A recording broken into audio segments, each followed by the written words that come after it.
Become a friend of Featherston Booktown and help fund the festival and our children's book voucher project. Help us promote literacy and inspire imaginations with your annual membership donation by giving South Wairarapa Primary School students the power to choose their own books at the Karukatea Festival with a $20 voucher. In 2025, 1,024 students, or 73%, redeemed their vouchers, and we've set 2026's goal at 80% redemption rate. Join today at www.booktown.org.nz/Friends of Booktown and help bring the magic of books to our young readers. Morena tātou, morena koutou I tēnei rangi ātāhua e whiti mai ana a tamanui te rā. Ko wai te maunga e tūmaira rā, ko tararua, ko tararua. Ko wai te moana e kare kare mai rā, ko Wairarapa, ko Wairarapa. Nuku nuku mai neke neke mai, nuku nuku mai neke neke mai, ki taku tauaro kikini ai, kikiki hei, kikiki hāti hei, mauri ora. Kia ora koutou, kia ora tātou. Ngā manuhiri, haere mai ki Wairarapa, haere mai ki te karu o te hika Māui, haere mai ki te ahurei puka puka o Paitū Mōkai. Haere mai kia Ngāti Moe tū, kia Ngāti Rākai Whakairi, kia Ngāti Rangi, kia Ngāti Hine Tauira, ngā hapu mana whenua o Paitū Mōkai. Me ngā marae rangatira o era hapu Papawai kohunui. Tēnā koutou, tēnā koutou, tēnā tātou katoa. I think I can see lots of people nodding, so you're following. But on neighbours from Featherston and Wairarapa, I'm saying, of course, if you are following me, it's my great privilege on our collective behalf to welcome all of our guests that have come over the hill or wherever they've come from, and also to verbalise in this language, Papawai Marae, and the mana whenua hapu of Featherston that do their business at Papawai Marae, which Peter refers to as East Featherston, Featherston North, and Kohunui Marae, Featherston West. It's our privilege as mana whenua to support the festival. It does amazing things for our community, but also it's my privilege on our collective behalf to welcome, they don't need any welcoming, but he mihi nui kia koe John, he mihi nui kia koe James, kia koe Tina, kia koe Tῑhema, kia koe John, I runga I te purangi, ngā hononga maha katoa, e tangata whenua ai tō koutou noho kiko nei ki Paitū Mōkai. Tēnā koutou, tēnā koutou, tēnā tātou katoa.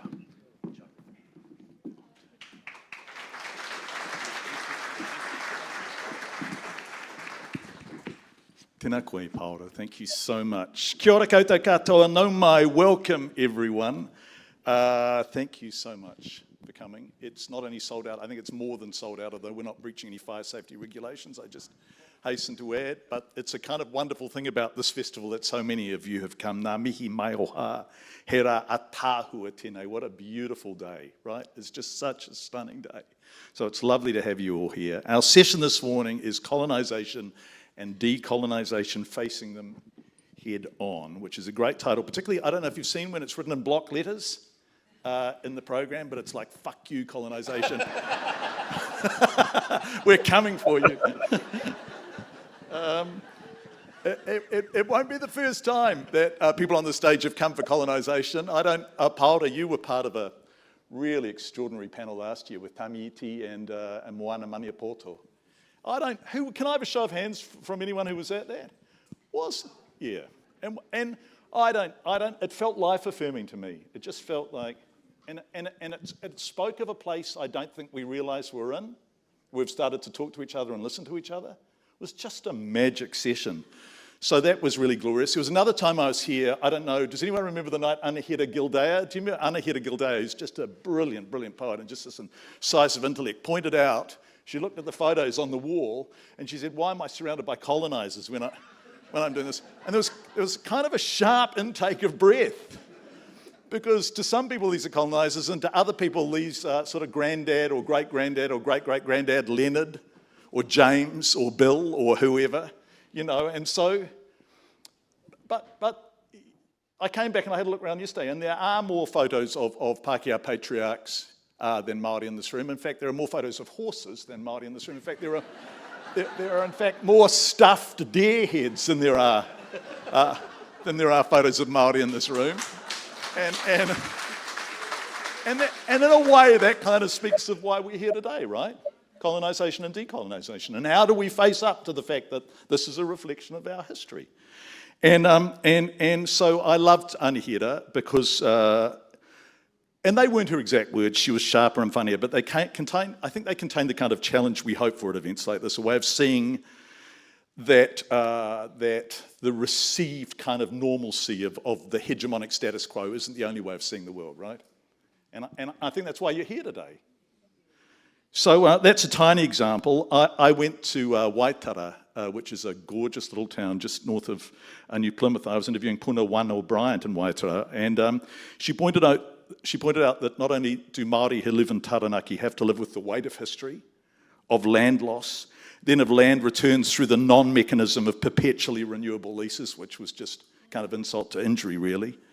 And of course they have to live with the stain of parihaka, surely one of the most appalling episodes in our history.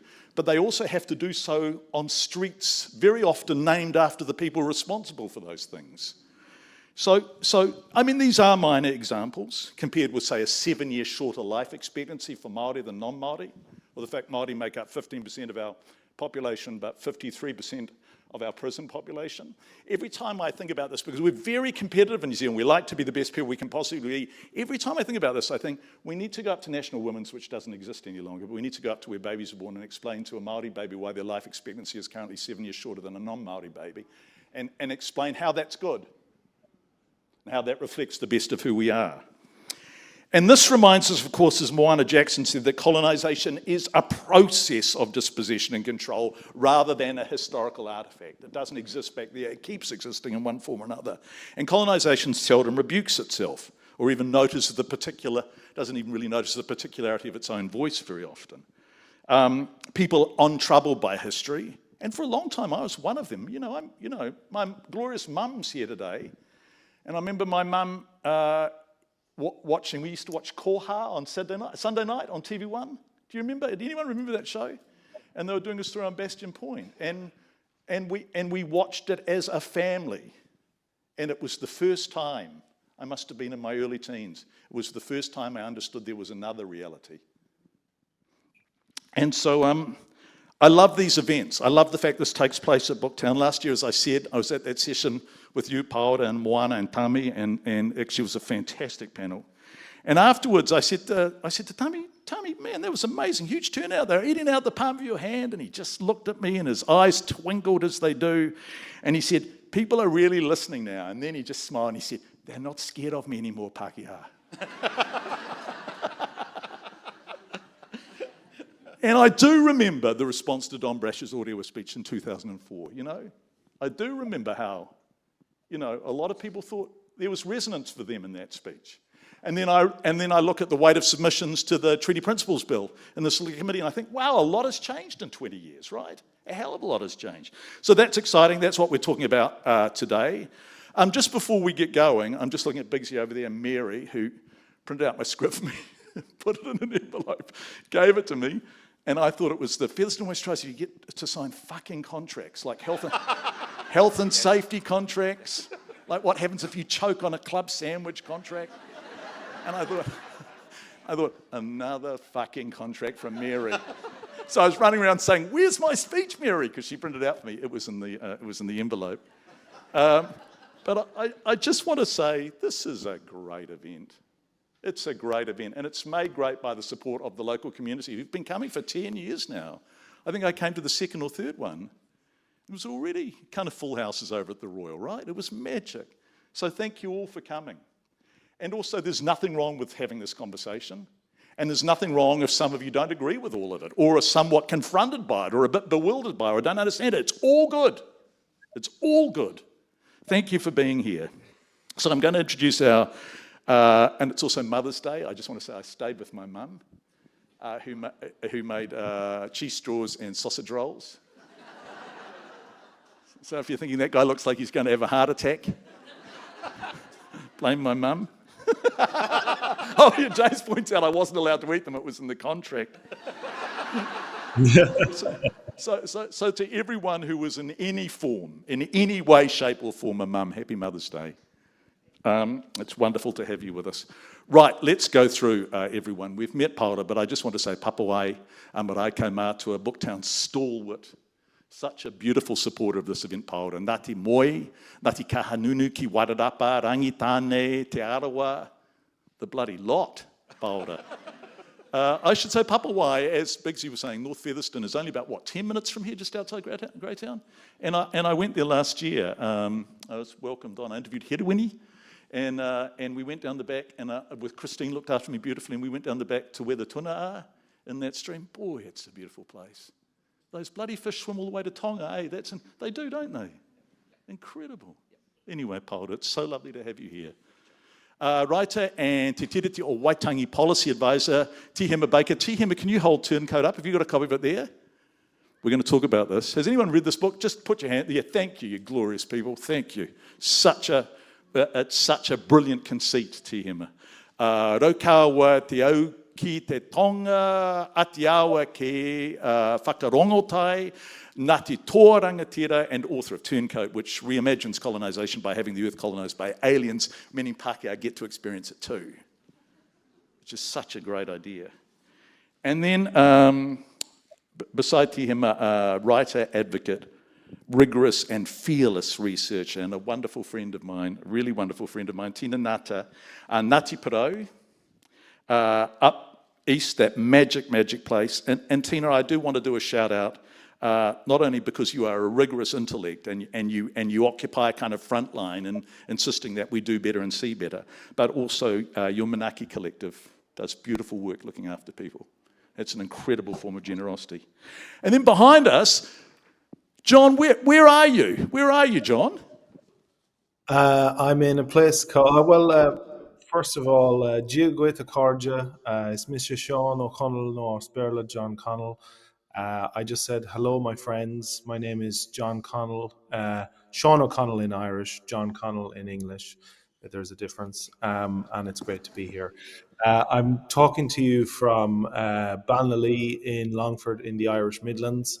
And it's just after midnight, and I'm looking forward to this. And so are you on your farm? Are you actually at your farm? I am, yeah. Beautiful. Well, it's so wonderful to have you with us. Thank you for joining us. We really appreciate it. So you know that I don't know what you can see, but there are five of us on the stage, and you are beautifully in the middle of us. Look, I mean, I don't want to objectify you. We've only just met, but you're looking very handsome for midnight. Thanks, mate. So beloved and multi-award-winning Irish author, playwright, investigative journalist, and farmer John Connell, who couldn't be with us in person but is here with us. And we're so delighted to have you with us. And you know, last night we talked a lot. There was an Albert Wendt session. Who was at that? How good was that? And we talked a lot about being a son and what home means. And here's a great son who has returned home after being at Balliol, say that at Oxford University for how long, James? 13 years. 13 years. The heart of the coloniser.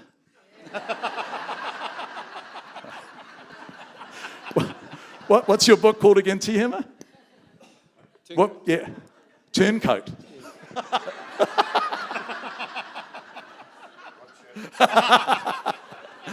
I was just thinking, hands up who remembers James' books, New Zealand Wars, Making People's... Who remembers James on the tally? And it shouldn't have been the case. I think it's really important to acknowledge this, because we should have known our own history prior to that. We should have. But when we didn't, James was very often the person who took us, Pākehā in particular, who took us by the hand and said, come with me, let's look back.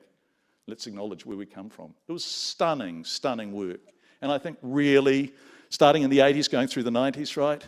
TV series was in 1998. I was watching a bit of it on NZ on screen. I just want to ask a very important TV question. Did you use an auto cue, or did you remember all that shit? I made it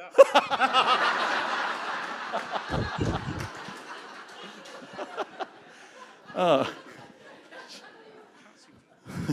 Is this working? I think it is. I probably destroyed it. Is that working? Yeah, there it is.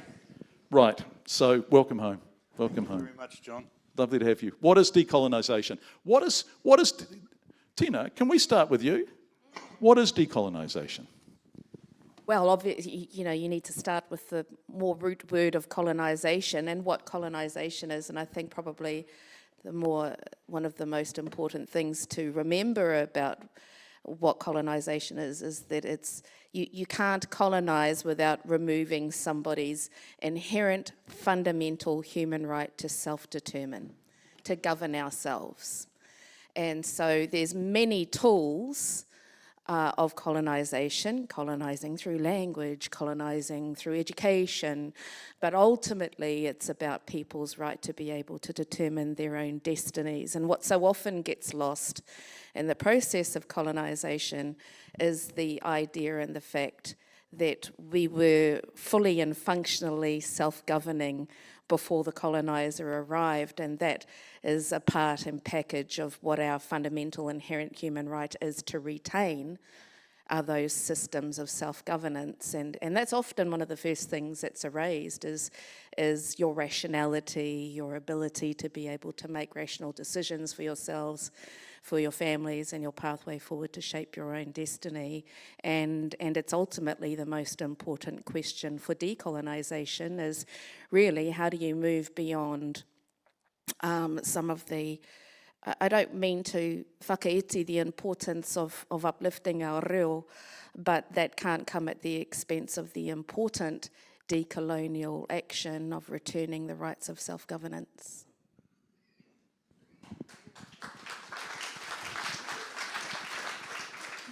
This speaks, and I know you know this, so quoting Moana Jackson to you is like, it's just ridiculous, but this speaks to what he says. In the simplest sense, colonisation is the violent denial of the right of Indigenous peoples to continue governing themselves in their own lands.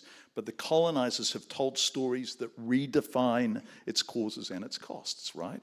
And James, that's what you kind of gently held us by the hand and led us towards in the 80s and 90s, an understanding of that. How does that process work?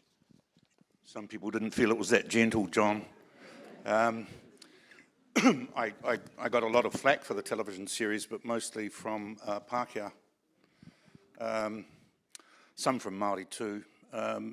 It's a complex process, and it's one you have to keep working on. I mean, this is just as the pain goes on, and just as you stole my line about the walls here, by the way, just as that kind of thing goes on, unconscious, semi-tangible persistences that can help create a climate that makes it difficult to think about the roots of this. But the most fundamental thing, and I think the most worrying thing for me coming back, is that we need to keep working on our history, and that research funding and educational funding in history in general, and New Zealand history in particular, is not looking at all healthy. I mean, as soon as I arrived back, they cut the Marsden research funding for arts and the humanities as a kind of welcome home present for me. We're not going to be able to do this unless we take our history seriously, Māori history, but also Pākehā history, because you've got to understand how the mindset, which seemed to not just justify, but necessitate the alienation of Māori land, emerged, and it was kind of explicable in a strange sense. I mean, the notion that New Zealand would be the Britain of the South, and that the only obstacle to a great future was these Māori clinging on to their land. That didn't motivate everybody, all Pākehā, all Europeans, but it did motivate quite a few, and at least could be used in the language, the rhetoric of justification. And we've got to keep studying that. And at the moment, we've taken our foot off the gas.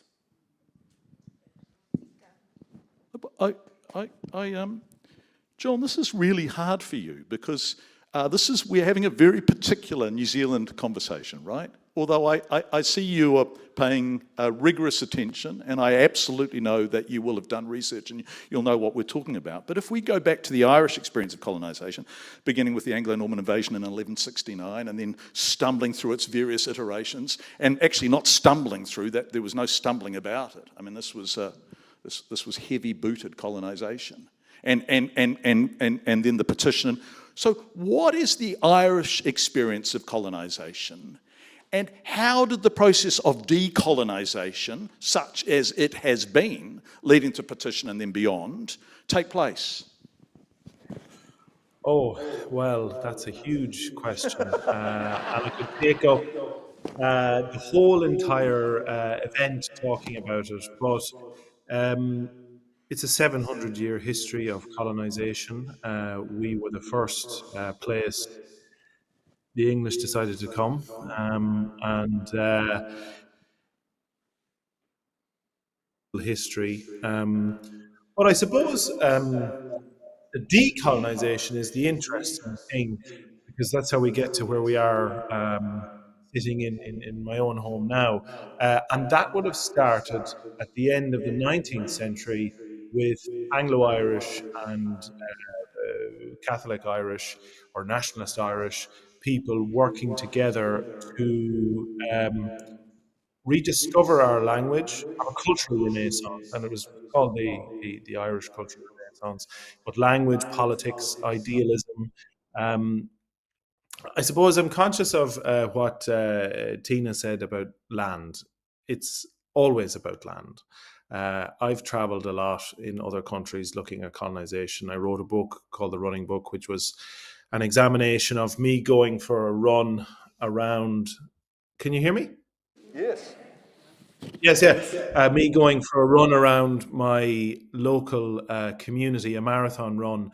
But it was an examination of the post-colonial experience. And I wanted to show that 42 kilometres in the middle of Ireland could hold as much history as anywhere else. And it went through layers upon layers of history. But we are in a situation now where the cultural renaissance combined with a military movement, which my own grandfather fought in, the Irish War of Independence. And we got our independence through the Anglo-Irish Treaty in 1921, became a republic later on. But recently, I had the grandson of Eamon de Valera, one of the leaders of the 1916 rebellion, in the house here, and it struck me that it was all so very, very, very recent. Having read, I'm still a student of New Zealand history, but I've been reading and watching programs over the last little while, and things are so recent. My grandfather, who fought in the War of Independence, was born in 1895. If we're to look at other colonial exploits, the Plains Indians or the Plains Native Americans were still on the plains in that time. The famine which occurred in Ireland, which was probably the greatest turning point in politics in this country, was happening at a time when colonisation was in a very full effect in New Zealand, of course. So we have got to a situation now where we have our language has been recognised. We have sovereignty. We left the Commonwealth. We wanted to go our own way. But we still have a partition. We have a country that is divided. We all know, I'm sure everybody knows there about the Troubles. We have peace, which is the most important thing. But it is still an ongoing project. People will probably have heard of the Irish rap group Kneecap. They're revitalising the Irish language and making it cool by rapping in Irish or Gaelic. So it's an ongoing project, but it has been a very long one. And for me, I think a lot about land, landscape, and language. Those are the things that determine so much. And even though I welcomed you, Oscailga, I think in the language of the colonizer, and so does a lot of people in this country. Yeah. Thank you so much, John. I want to talk about land because Paora, this is your place, right? And translate Wairarapa for us. Well, literally, why is water, of course, and Rarapa is glistening. So once that water out there, Moana, yes. was glistening. Yes. And then what happened? Land pressures. I'm probably being very diplomatic describing it that way. Contests between people about how we should think about the whenua and the water and how we should coexist with it, that resulted in what Wairarapa people we used to celebrate in the 1970s as New Zealand's biggest water diversion project, but it has had the effect of making that a super nitrophated lake. It is the thing, Wairarapa, that we use as our name. It is the thing that tribally we define ourselves as, the people. I welcomed you as the people of the Eye of Maui's fish. My Uncle Kim Workman's over there. When I talk to young fellas like Kim about their childhood memories of it, because the impact of the diversion hadn't fully kicked in when they were young, there were days when it was still green and blue. But my life of going to that waterway, and I still go there for a bit like Booktown Festival, it's cognitively, behaviourally therapeutic. But most of my life it's been a brown mud puddle. And I think Wellington people, Wairarapa people, I can't think of many waterways of that size and significance where there wouldn't be people like John with a plush lifestyle block living around it, skating over it. We treat it like our mad cousin that we just hide over in the back wing of the family house. And it is symbolic, John, you've gone straight to it, it's symbolic of the end impacts of colonisation. I want to do one thing though.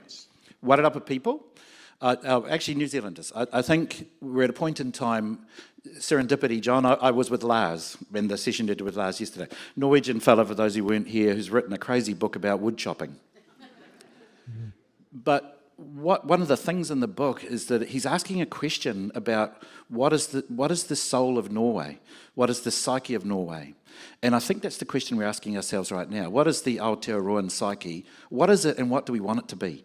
And what do we want the Aotearoan soul to be? And for Wairarapa, what do we want the Wairarapa soul to be? And that's the big question I think that's constantly keeping me thinking, John Campbell, but also to locate ourselves, and I'm talking to Wairarapa people, acknowledge our experts and leaders here who see the big picture of the Crown and power and all of those sorts of, these are New Zealand and worldwide leaders in it. But the story of it here is also nuanced, and it's the same, but it's nuanced. And I just want it for the panel to locate, James, you will probably know, but I want people in the audience who don't know. The Wairarapa story has the nuance of the leasehold economy, which existed for about, as to your question of land, existed for about 30 or 40 years. Our ancestors, some of your ancestors, Beetham, Ridderford, Matthews at Waitangi, Rodney's probably in the audience, the Morrisons at Morrison's Bush, their ancestors, the first run holders, were living alongside my ancestors in relatively mutually beneficial circumstances. They were leasing lands. Governor Grey and the New Zealand Company hated it. There's a book, I've just heard of a book, I haven't read it, James and Tina, called Catherine Comey, something like that, Tina. It's written about the financial colonisation of Aotearoa. Wairarapa people, that is probably the cloak. We are not Taranaki and Waikato, but the financial colonisation of Wairarapa is the biggest story for us. The New Zealand companies putting pressure on George Grey to smash those leaseholds. In fact, the officials literally said to our Pākehā ancestors, who are the leaseholders, if you keep paying the lease to those Māori people, we will jail you. And then dodgy land selling deals, and sometimes my ancestors were part of the dodginess, and then the Māori Land Court directed to explicitly take the land, steal the land from our ancestors in a very short period of time. And Governor Grey promising what would have sounded like a good deal, 5% of the value of every land transaction forevermore. That was Grey's promise to our ancestors so that we could benefit in some of the good things of colonisation, schools, hospitals, those sorts of things. So some of the rangatira, John, there's some of them on the wall of the next room, we're looking at, there's some opportunity in this. But of course, the end impact is the symbolic of the room that we're in. And if we look at the Ngāti Kahungunu apology, which is a good apology, and it does talk about the forced cession of tens of thousands of hectares of land, but actually the biggest thing is precisely what you talk about, which is the failure to act in good faith during rapid and extensive land purchases during the 1850s, right? So this is, and Tina, this is the stuff you've written about. So I want to return to all of this and how we decolonise from that position, right? But Tῑhema, I want to bring you in because of Turncoat, but also because of your lived experience that kind of informed your desire to write that. And so I'm quoting you. I think this is an e tangata or maybe spin-off. E tangata? Yeah. as a Māori Tiriti-based policy advisor, simply telling Pākehā public servants how to do this isn't working, right? And you say, over a decade in the public service is maybe fairly cynical. The eradication of institutional racism will never occur so long as the current power structure remains in place and the people who benefit from it continue to maintain it. This means people must change for the system to change. So how do we get people to change? Tēnā koe, John. O tira, tēnā tātou. I think, kind of going back to your question about decolonisation and what is that, as colonisation is a process, I think decolonisation is a process. And it's one which is, well, I'd describe it as learning or as unlearning. It's unlearning entrenched behaviours, beliefs, ways of seeing the world. And I think it's an exercise for both Māori and Pākehā. So an example for me as a Māori person, unlearning the ways that I am colonised as a Māori person, a simple example would be my name, say. I grew up hating my name, Tῑhema, hated it. And I hated it because of my almost daily interactions with other people, mostly Pākehā, and their response to that, the way it's mispronounced, the kind of, they see a Māori name and this, very Pākehā āhua or appearance, and the kind of, that doesn't quite compute, that doesn't work. And what that made me do is dislike that. It made me decide, when I have children, I'm not going to give them Māori names. Why would I put them through that experience? Long story short, I eventually learned that feeling was internalising those racist encounters that I'd had, and I had to unlearn that. I had to unlearn to love my name and love the reo and love the reason why it was given to me. There's a similar unlearning, I think, that Pākehā have to go through, and it's unlearning all those interactions that they have. It's unlearning hearing a Māori name and that being strange by their yardstick of what's normal or what is the standard. It's, different worldviews. There are others that are just as legitimate, if not more so, in this land than theirs. This is so good. This is wonderful, everyone. Thank you. It's so good, Tina, because I want to come to you in one sec, because that beautiful thing, A Prayer for the Coloniser, that's on tinangata.com, highly recommended. So, but I just want to bring James in first, but stand by, Tina, because I want to talk about, that was something, well, yeah. This is 30 years in commercial television. I just want to cut to an ad break now. We'll be back after the break. James, how do we unlearn? And how do we accept the challenge and the encouragement to unlearn without feeling a little bit brittle and confronted? And also, I always think of the Mount Roskill electorate in Auckland. It's just a wonderful electorate. I don't know who knows that part of Tamaki Makaurau, but it's a beautiful part of the city. 50% of eligible voters in Mount Roskill were born overseas. So how do we even have that conversation? How do we unlearn? How do we teach people for whom this is just an abstraction? How do we do all of that? A bit of history in schools would be a good start. Yeah.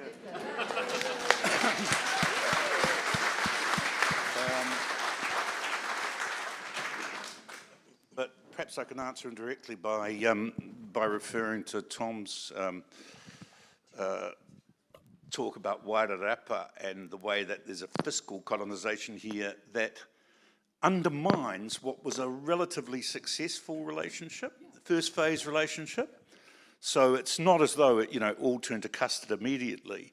Sometimes there were, not golden age is an exaggeration, but sometimes there were modus vivendi between Māori and Pākehā in various places at various times, and sometimes there still are, perhaps, though not in many.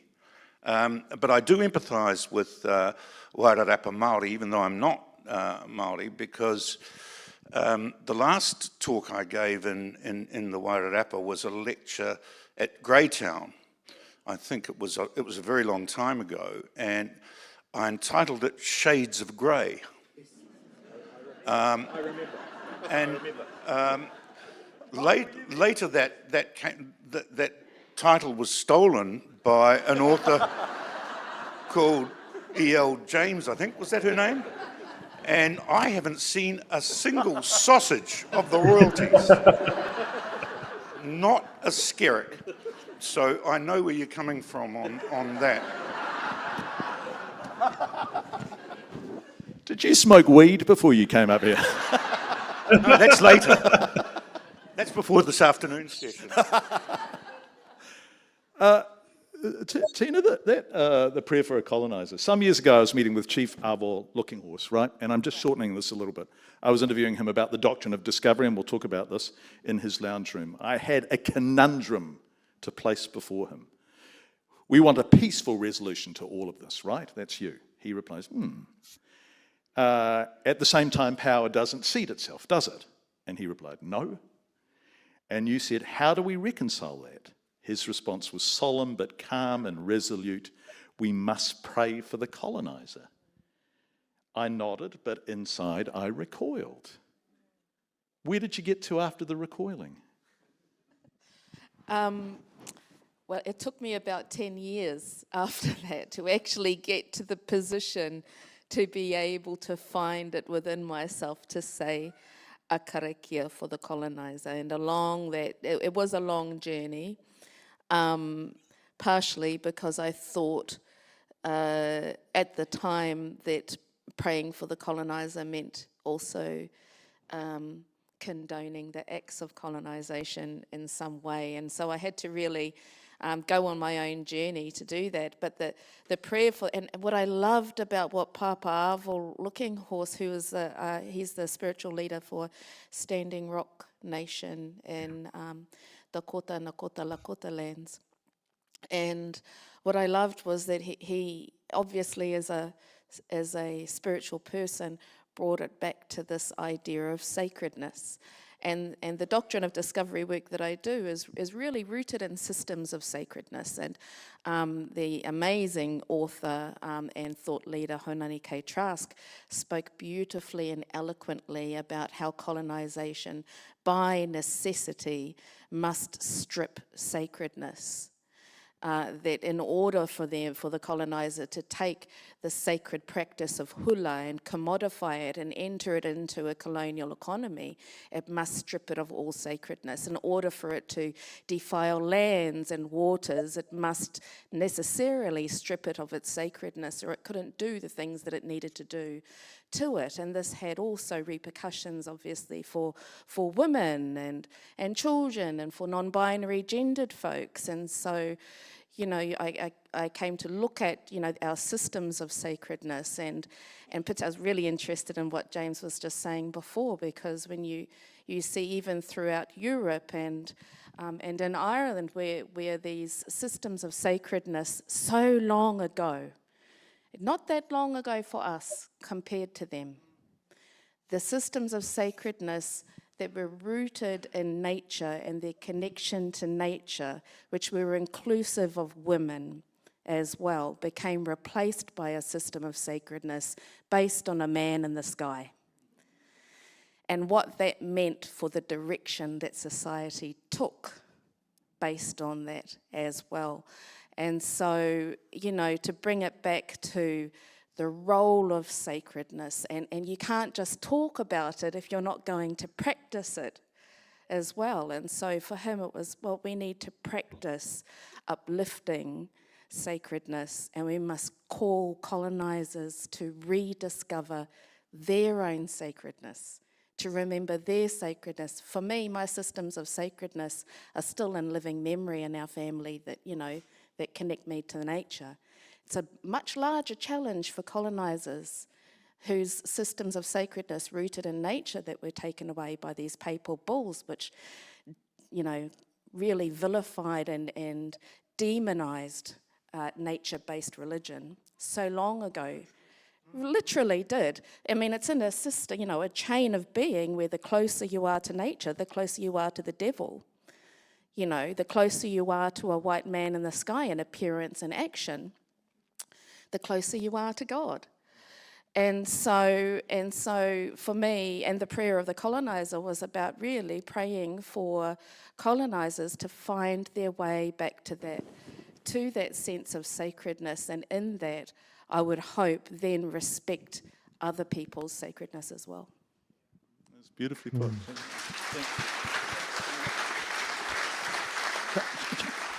James and Tῑhema, I'm going to come back to you for a sec, but John, can you hear all of this? You can hear I it can, all? yes. It's Yeah, riveting. great. Thank you.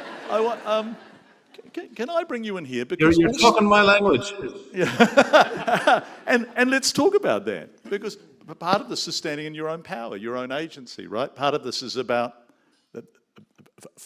finding a voice and believing in it.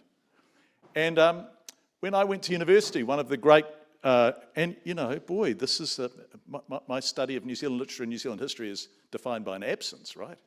That's my age.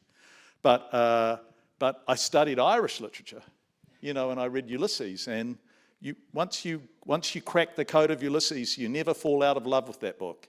A fucking unbelievable book. And Yeats and Heaney but all writing in English. But still this Irish voice, and now you mentioned kneecap before, that we're in a position where, you know, this is in some respects people view it as a radical assertion of identity. But how do you find your voice and how do you stand in it when you have been colonized? Yes. Well, I think as I mentioned earlier, I learnt Gaelic in school, but I think in English, and that is the case for vast majority of people in Ireland. There's Gaeltacht regions where they speak Irish as native speakers, but a large part of the island we think in English. There is a double-edged sword to that, in that because we took on the language, we are able to communicate with the Anglosphere in a very wide way, so we can disseminate our ideas and our thinking and connect with other peoples. But I was making some notes when I was listening to everyone's great contributions. There's a saying we have in Ireland: you can tell the history of England and not mention Ireland, but you can't tell the history of Ireland without mentioning England. And that is the story of this place and the language. And but language, you know, we were talking about literature. Heaney or Joyce. There are Gaelic language writers. There was a man called Flann O'Brien who wrote The Third Policeman and At Swim Two Birds. He also wrote in Gaelic and was a gifted writer. There is a generation of new young Irish writers writing in Irish. Doireann Ní Grifa is a poet who writes in Irish and in English. So there is a move back towards that, but to reach a wider audience, the work has to be translated into English so that it can be accessible outside of the island. It's a great sadness that we worked at improving the language, and it is taught in school, but it is still having questions about it. But in the north, it is very much alive and vibrant. And you know, I mentioned kneecap, and people might see them. I know they were in Australia a few months ago, and they played in Federation Square, and I know New Zealand is not Australia. I'm not trying to. Is there separate places? Don't worry. I lived in Australia. I know that. But they were giving a radical message, and I think the project of the unification of Ireland is not done, and the project of learning to live together is still ongoing.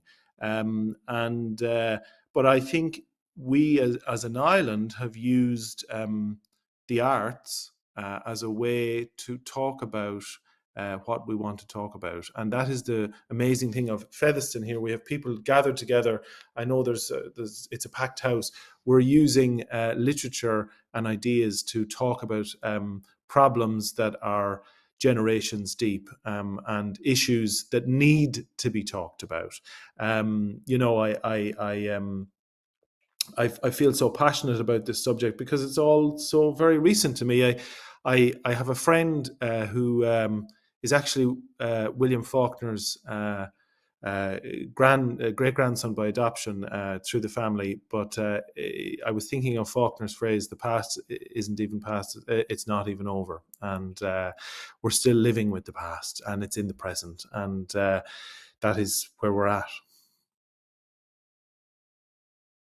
you talk about the Anglosphere, and James, boy, this is your replenishing the earth, the settler revolution, and the rise of the Anglo world, right? And I just think many of you will know this, but I was staggered by the growth and the rise of the number of English speakers between 1780 and 1930. It's cruel of me to ask if you remember the numbers. Do you remember what it went from and to?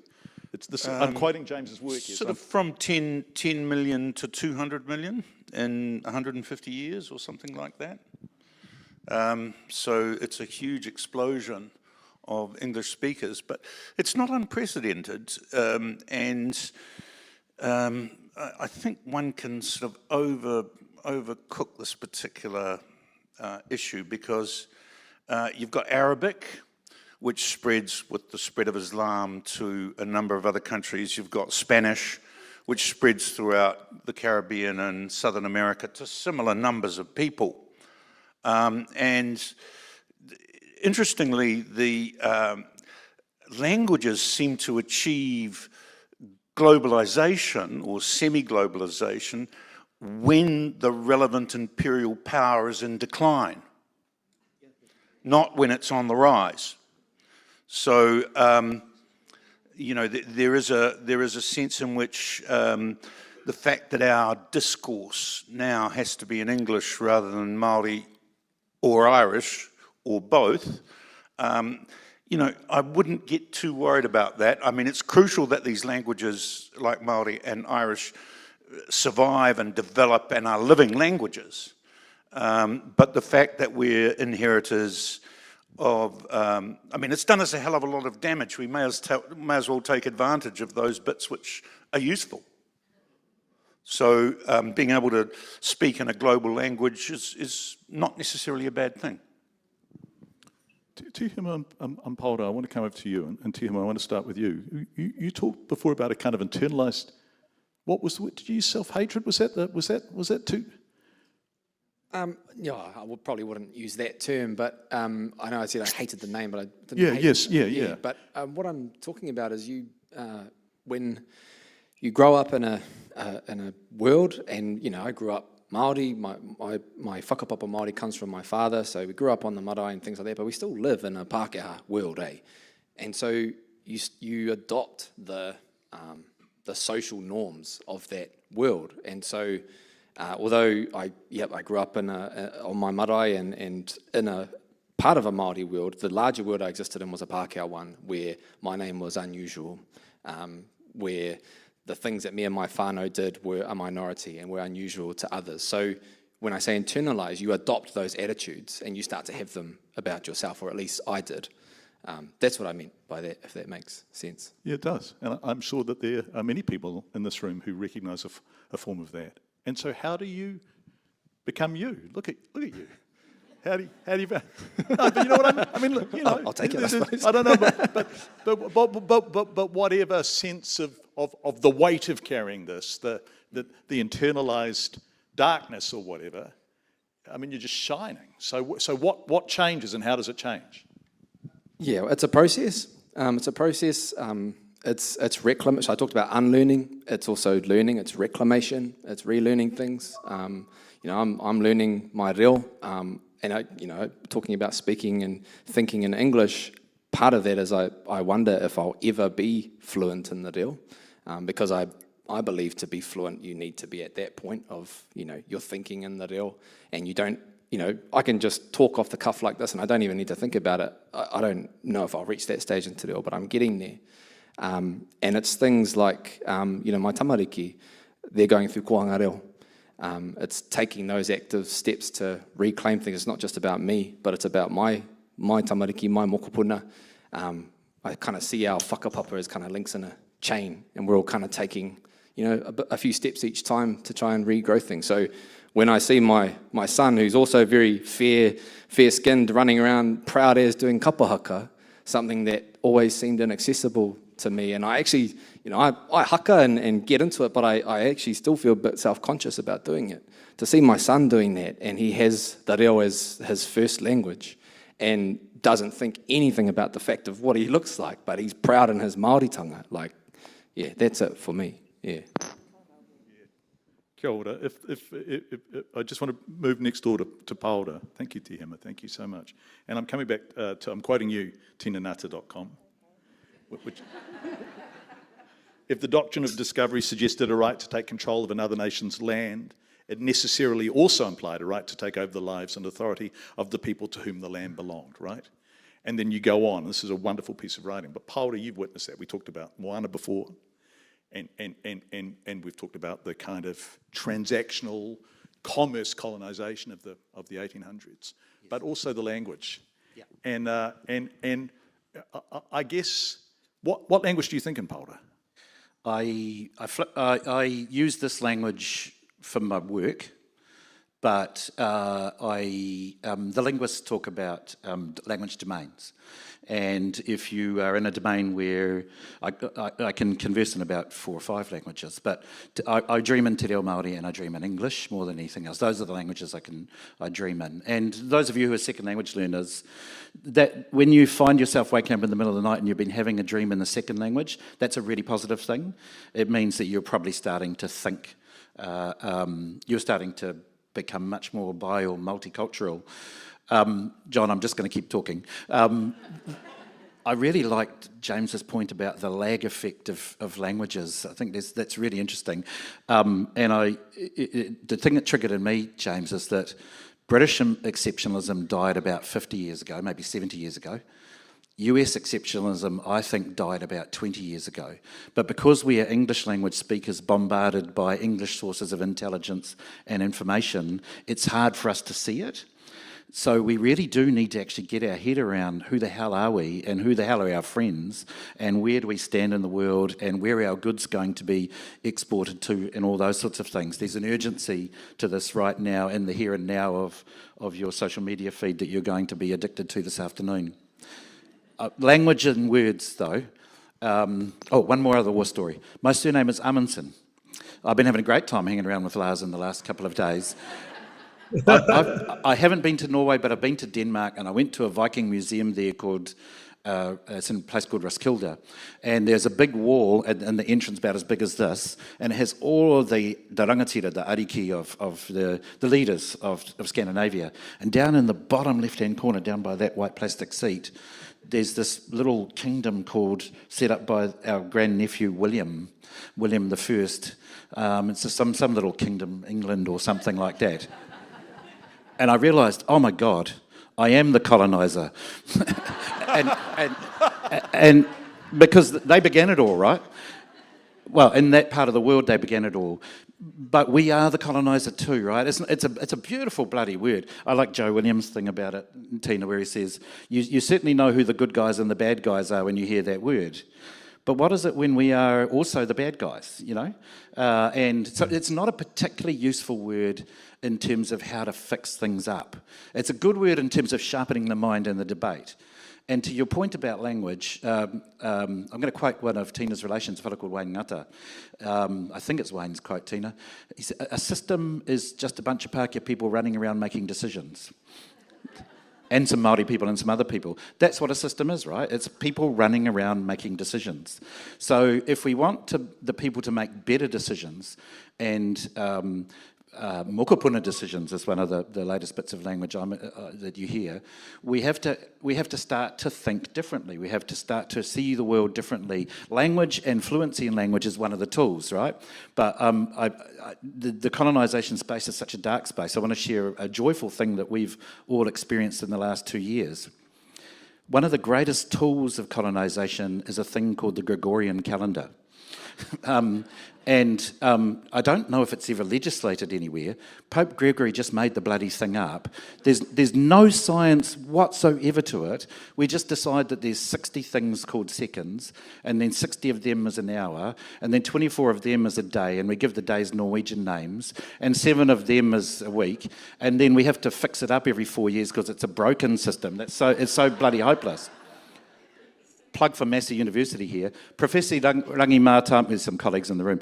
Professor Rangitāne educated us that there were different ways of thinking about time. Something so fundamental in the last 2 years. there's language in this. We've now suddenly realised that, you can think about time by movement of the stars, and you can think about time by movement of the birds. The Gregorian calendar, it's such a wonky way of thinking about time that half of us are suffering from mental illness because of it, because we've got to get a whole lot of shit done in 5 minutes flat, So there can be... The decolonisation can be productive, and it can be useful, and it can actually help us to see the world in better and more productive ways.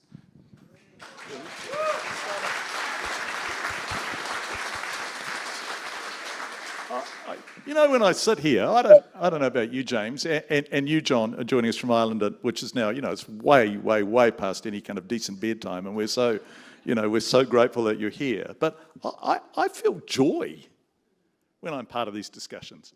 But also, from time to time, when I feel like turning my guts rotten, I go and have a look at what people are saying on social media. And there are people incensed by the fact that this session is even taking place.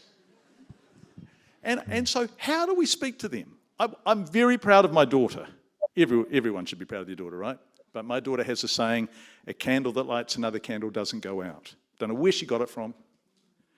But I kind of feel like we need to understand that if one candle burns, it doesn't burn at another candle's expense. Actually, the more candles that burn, the more light we have, right?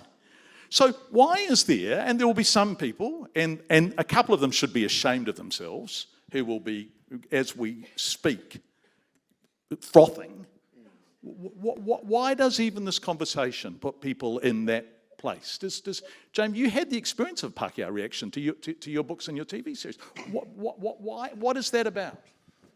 Well, I mean, I dare not enter those heads too deeply, but I think the important thing to do is distinguish between rednecks and pink necks. Pink necks are salvageable. And there are a surprising number of Pākehā who are in that category, who they have Māori friends, they're married to Māori, they're sympathetic towards Māori, but also half resent some things. So it's that band of the electorate or the public that one appeals to, rather than the extremists. There's not necessarily a hell of a lot that can be done to salvage their position without undue compromise with it. So I'm not sure I can help David Seymour. Well,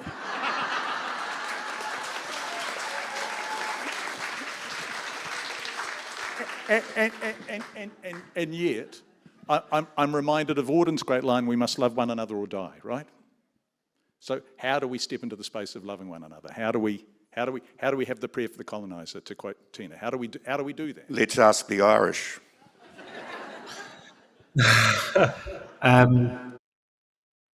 One thing I was thinking about, this is slightly adjacent, but also something that is happening.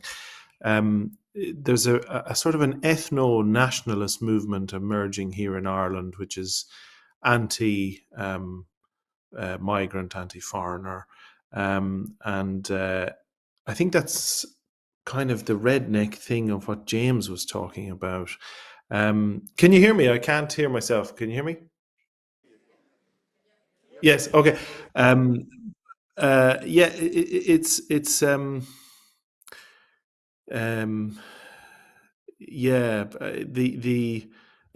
Sorry, the question was, say it again. I've lost on a track. Yeah. How do you love a colonizer? Yeah. Oh, how do you love a colonizer? Yeah. Physically. Well, yes, yeah. I had a fascinating. I'll give you a really short story. I was in the British Museum a couple of years ago. I was about to write the running book, which is about the post-colonial experience, and we were sitting in a roti restaurant, and there was an Ethiopian man and an Arabic North African man talking about colonialism. And my wife, who is Vietnamese Australian, and myself, we were having our conversation about colonialism. And I turned around to them and I said, "Oh, you must have heard what we said." And you're riffing off. And he said, no, we're having our own independent conversation that the British Museum bubbled away for us in our heads. And I thought, yes, that is something that we are all undergoing.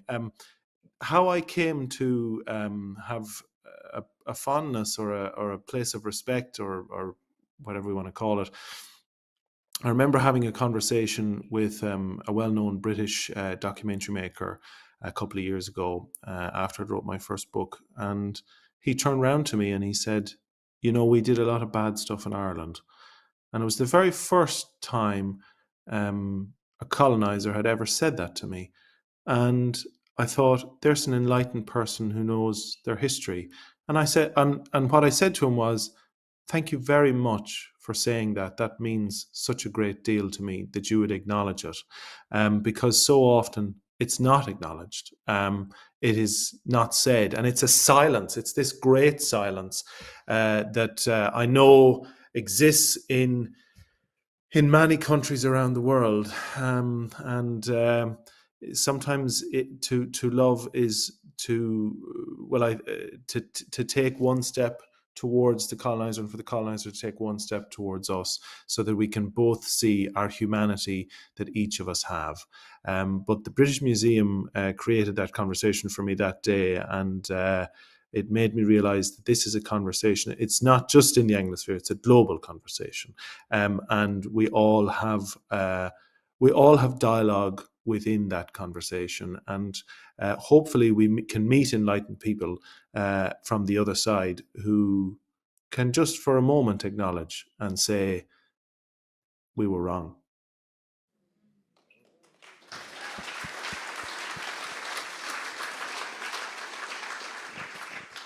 If you ever want to feel that that's possible, my heart gets warm from reading treaty apologies, Te Tiriti apologies. Finlayson at Parihaka, Andrew Little here. And they're often just stunning. And we all know that governments of whatever colour specialise in never quite saying the words or being disingenuous or obfuscating, but the best Te Tiriti apologies actually feel like they come from a place of precisely that acknowledgement. But equally, Tina, because I want to talk about the doctrine of discovery with you, we come back to, and what you describe as a piece of genocidal legal magic that could, with the waving of a flag or the reciting of a proclamation, assert that the land allegedly being discovered henceforth belonged to someone else, and that the people of that land were necessarily subordinate to the colonisers. You keep quoting Papa Moana Jackson and ascribing it to me, which I'll take it. I'll take it. Yeah, Thank you. Shit. It's a huge honour, actually, Yeah, because we used to tease each other about me either coming before him and stealing his words, but now from the other side, I'm sure he's laughing at the fact that now he gets to speak on my behalf. But yeah, sorry, because it's actually Papa Moana. But let's talk about that sense of subordination. The notion of an inferior. And again, it comes back to this idea of the great chain of being, right, where the closer you are to this figure in the sky, the more sacred you are, the closer you are to nature, the more demonic you are. And of course, Indigenous peoples are seen as beings of nature, and we see ourselves as beings of nature as well. That's not inherently bad, but when that's placed within a framework where you are then lesser, dehumanized, and with lesser entitlements, and those that are higher up on this great chain of being come with a greater sense of entitlement, and in fact a duty to dominate. A kind of a parental duty, because this is the other thing that happens, is that when you are a being of nature within that great chain of being, you also do not have any rights to dominate. You're irrational, and often you're infantilized as well. And so the notion that the fact that we are connected to nature means that we must be dominated forms a large part of that theory of colonisation. But again, to come back to one of my favourite anti-colonial theorists, Frantz Fanon, says that, the first victim of colonial violence is the colonial mind itself, because it first must excise all of its own traits of humanity in order to dehumanise others. And so, again, that comes back to everybody being subjected, including colonisers. The other thing I did want to make a strong point about is that I think we get caught up in this idea that being a coloniser is an immutable characteristic, personal characteristic, as opposed to a verb. You know, you're not born and forever remain a coloniser. It's not genetic. You know, it's a verb, and you can stop colonising. It's completely possible to stop doing it. And I think that also informs a part of the resistance to decolonisation, because when people are caught up in it as an aspect of their identity, they become fearful of having to revile it or repudiate it or turn their back on it. That's a great point. But there's, in a sense, the great chain of being is coupled with sort of more modern racisms. So we think of racism as being about the other, but it's often about us. So, you know, a sort of casual, communal garden New Zealand racism in the 1920s would have been that we were British because we shared British blood. And that outranked everything, so we were British. Now, the decline of racism after 1945 and the Nazi demonstration of what it could do left those people who had seen themselves as kind of neo-Europeans and who still sometimes self-define as European. You know, Europe's a continent a very long way away. A lot of us will in the census still describe ourselves as European New Zealanders. So there's an interesting little paradox there too, where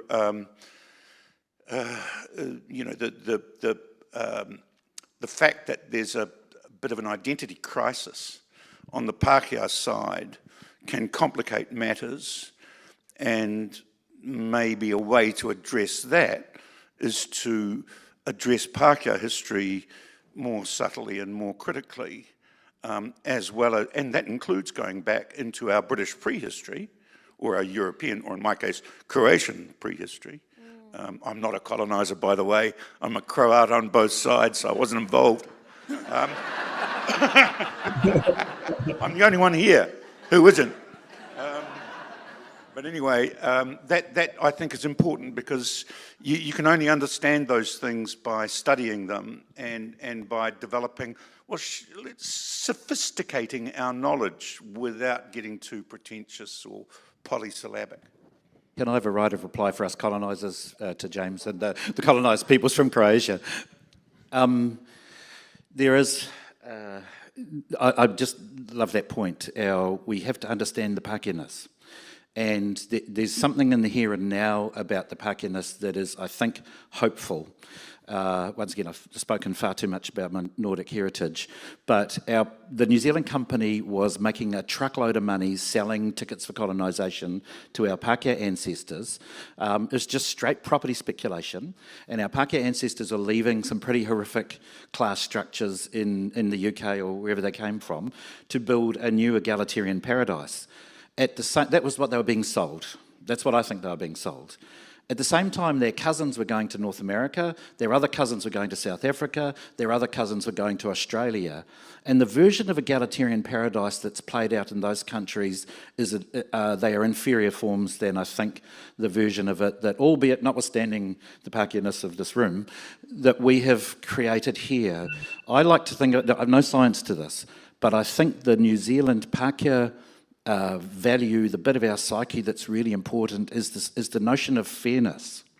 There's something in that is key to our identity. It is key to how our Pākehā ancestors got on where they did with our Māori ancestors, and it's key to how we make cultural judgments. I like that iceberg metaphor, where the things that are underneath the water. Fairness is one of the things that's underneath the water in the cultural iceberg of Aotearoa. It plays out in North America as equal opportunity. You can all be whatever you want to be so long as you speak the English language and look like me. And same across in the West Island. So I think there's something we have to cherish in that, John. Yeah, I totally agree. Tῑhema, we're going to take questions from the floor, but Tῑhema, I just want to bring you in here because I do want to talk about turncoat. Hold it up again. Are there copies being sold are you going to go and do signings? And is that happening? Yes, I think so. Yeah. Good. So, set in a future where Earth has been colonised by aliens, I wanted to write something that puts Pākehā in the shoes of a colonised people. I want them to imagine a world in which their principles and values are routinely laughed at, where their language is mangled, their history downplayed, the laws they hold sacrosanct, and the truths they hold to be self-evident disregarded by an alien race that inherently sees its own as superior. How much fun was it to do that? A total blast. I had a total blast writing this. I'm glad people like it and find it funny because I thought it was funny. I was sitting there laughing at myself thinking, man, I'm so funny. So it's really validating that other people think that too. And what I was really pleased to do is bring this perspective of Māori public servants to the fore because I think it's a very specific experience that I'm not sure has been written about in the literary landscape of Aotearoa very much. It's just a really strange place to be in, and you know, it is based heavily on my own experiences as this once upon a time young, naive, idealistic Māori graduate who thought I was going to get into this system of people running around making decisions, and I was going to change it. I'm going to be the one to, get in there and make this place, change the way that they do things and make things better for my people. And I'm sure it's not a spoiler because this is a satire, so I'm sure people will expect it doesn't go the way that the main character thinks it's going to go. I no longer believe that. I no longer believe that my role as Māori is to go into that system, which isn't mine, and change it. That role sits with the people whose system that is, Pākehā. We're going to take a question, but I always quote Anderson .Paak, Anderson .Paak, the hip hop artist.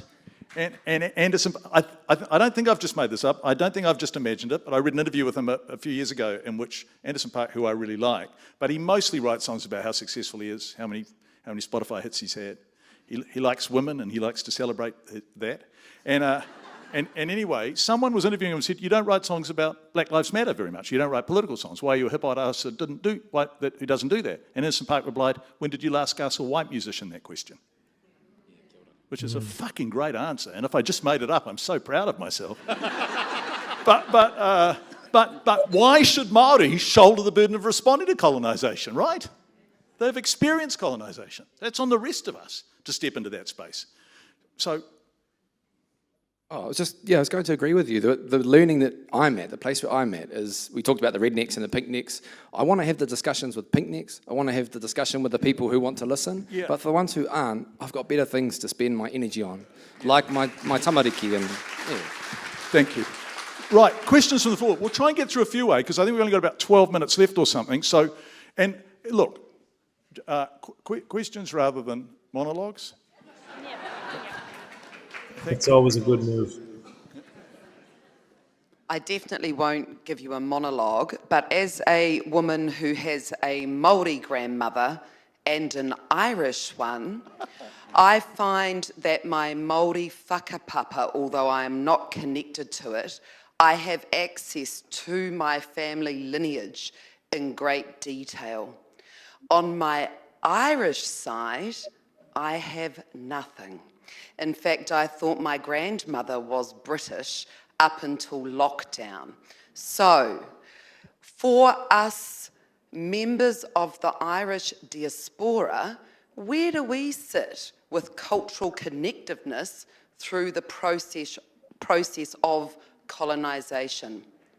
I think it's a really great question. And in fact, I think probably the people in this room least likely to know where they're from are Pākehā, right? At least like they have any sense of their whakapapa. I mean, I have no idea who my great-great-great-grandparents were. Three greats. I'm out. I know nothing. So, anyone want to answer that question? No. No? That's the systems of sacredness that I was referring to. I'll pass it over to our esteemed colleague. Start, Tina. Whakapapa is the pathway of sacredness, right? Your genealogy is your pathway of mana and tapu. And this is what I mean when I say what I think Frantz Fanon refers to when he says the first victim of colonisation is the colonial mind itself, because it has excised and separated people from some of those sources of sacredness as well. So I think there is something to be said for the role of learning your own whakapapa and celebrating your sacredness. The other thing I want to say is, when we are talking about sacredness and spirit as an identity of New Zealand, the nation state of New Zealand, kaore, kore, ko te wairua tēnei, of the spiritual sacredness of this place, is Te Tiriti o Waitangi, right? Te Tiriti o Waitangi, which said, yes, you may call this place, is another Moana quote, not mine. Yes, you may call this place home, but not at the expense of those whose home it already is. And within that is a beautiful promise, a beautiful offer, and a beautiful space and it's sacred. Te Tiriti o Waitangi is also a source of sacredness because it was signed using sacred signatures, using moko. It was a beautiful offer, and so there's sacredness in honouring Te Tiriti o Waitangi as well, I think, for people who may have had that pathway broken, that you could root your sacredness in Te Tiriti o Waitangi. Koira tāku. John, do you want to come in? Yeah, to the person's question there, the global Irish family is around 70 million people. There's only 4.5 million people, nearly 5 million people living in Ireland. Ours is a history of emigration. And having said that, some of it wasn't good. We took part in the projects of Empire too. We're not totally immune from all this, but I think it's having lived in Canada and Australia and for a shorter time in the US myself, I did experience that a lot. People who are Pakia, as you would say in New Zealand, but people who were of European ancestry who were cut off from their past. And in a way, it was a very sad thing because they didn't know where they were going or where they were coming from. So there's a job on us now, and it's not just ancestry.com or something like that. It's actually doing the work to find out where they're from. And I think a phrase I think about a lot, maybe it's because I'm a farmer, is the people of the land. Land can connect us to a place, and sometimes we need to go back to where our origin is to reconnect and feel a sense of connection. You may have to create your own story in that process. I know this is on a very practical level, but during the Civil War in Ireland in the 1920s, our forecourts were bombed by anti-treaty forces and thousands of records were lost. So it's actually quite hard for some people to go back further. But I remember taking it as a project myself to go back and look at the family, and we got as far back as the 1700s. And I felt, and we hadn't really moved from Longford, but I think that we can reconnect, and hopefully in that reconnection there can be a joy found, because we all belong from somewhere, and we're all one human family. We've got a question here. Thank you so much. My name is Peter Burke. Hello, John. My father was born not too far away from where you were, down in County Galway, in a little town called Mycullen, so we have a relationship there. Yes, yeah, I know it well. You know it, okay. A great pub there called The Forge. I've written a book called True to Ireland, which is about my father who came to New Zealand pre-World War II and wouldn't fight for Britain because of the sights that he saw and experienced in Ireland during the Troubles and so forth. But just to answer the question around Irishness and Maori, I also work for a Maori trust in New Zealand as part of my job as a writer. And about 6 years ago, on a Saturday evening, after several glasses of wine, I found the census form, decided I wasn't going to put down European because I'm not, and I wasn't going to put down Maori because I couldn't. So for the sheer hell of it, I put Ngāti Irish on the census form. And believe it or not, to this day, I keep getting from the beloved department of whatever it might be, a form that says, you're now determined to be of Maori descent. So I just wanted to prove that that what you might say about the bureaucracy is actually true. It is stupid, and I've actually been able to prove it. And I actually play for the Maori in the local golf club on the Maori versus Pākehā Day. Thank you very much. That's great. Wonderful. Thank you, Peter. Thank you, Peter. Have we got time for one more, Shelley? Thank you. We got one down. This is a very enthusiastic person. Yeah. I'd love a question that our wonderful panellists can answer. Although, though, Peter, that was a great story. I mean, it broke every rule by not even pretending to be a question. But it was a very good story. I think I've asked a few of those questions in my own career, actually. So what have we got? Yeah, yes. What's your name? My name is Athena. Lovely to meet you. Thank you. And I whakapapa from Athens in Greece.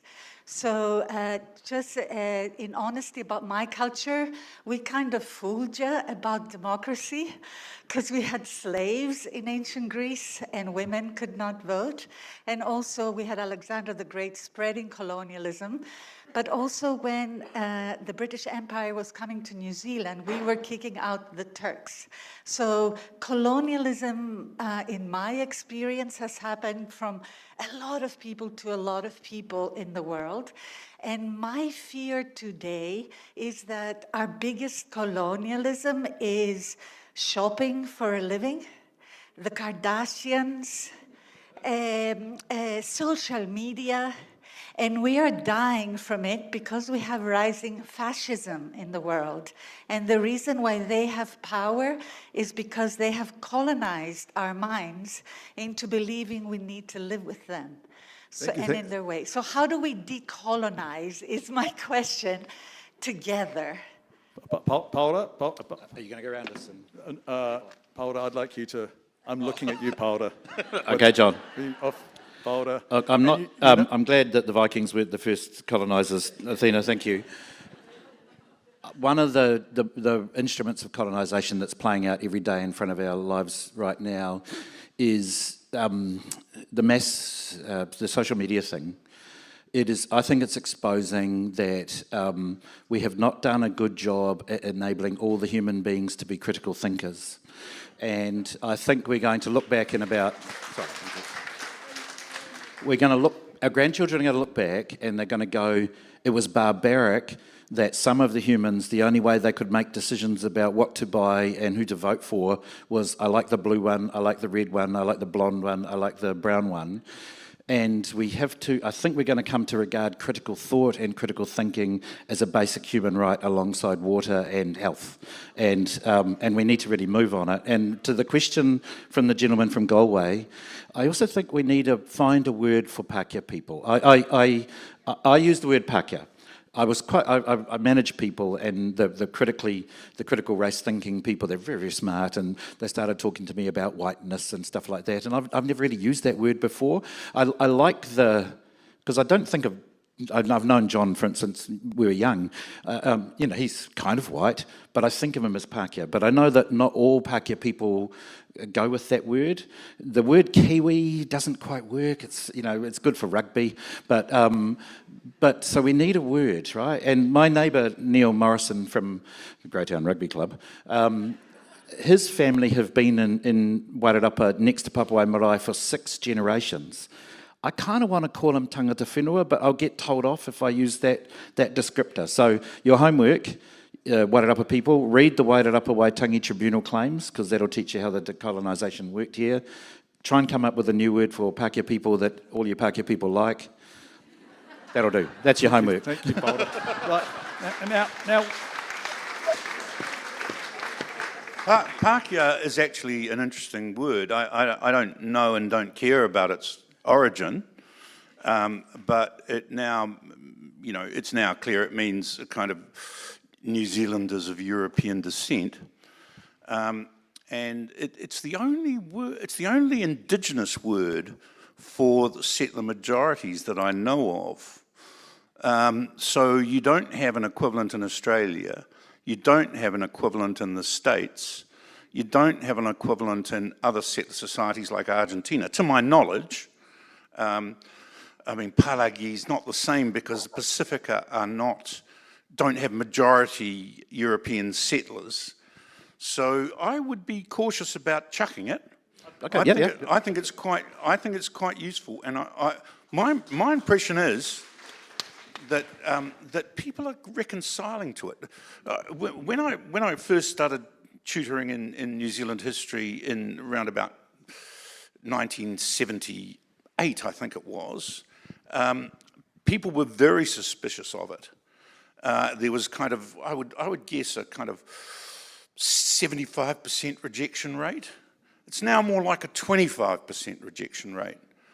There's no science behind that, but so I think it's a bit of a taonga actually that we should. Thank you, cherish. James. Now, it's 12:30, and Shelley has just given me the wind. I feel like this session could go on, but I also know we have a duty of care to later sessions to kind of get out of here. I just want to say to everyone in this room, thank you for coming. You know, and it's just been, and also Tῑhema, we've never met before. You know, it's really lovely to meet you. But Paora, you and I have known each other for years. Tina, you know, you and I are wonderful friends, and I value our friendship. James, I feel like I've known you for much of our adult lives, and I so value the way you took us by the hand and said, hey, come and listen to the story of us. Come and look at our history. You know, parts of it were pretty shit. And some of us need... I made them worse. Yeah. And John beaming in from Ireland, literally in the middle of the night, and bringing the generosity. And I wish we'd talk more about your writing. We haven't talked about it at all. And also your attachment to the land. We have this beautiful. You talked about people of the land, tangata whenua, right? And so I love the way you write about land and your sense of your place on it. So it's been a really wonderful session. And also, you know, I look at someone like Tina and I think, fuck, Tina, you must get so bored of saying, hey, we can give decolonisation a go. You know, you're not going to lose anything from it, but you keep turning up. Thank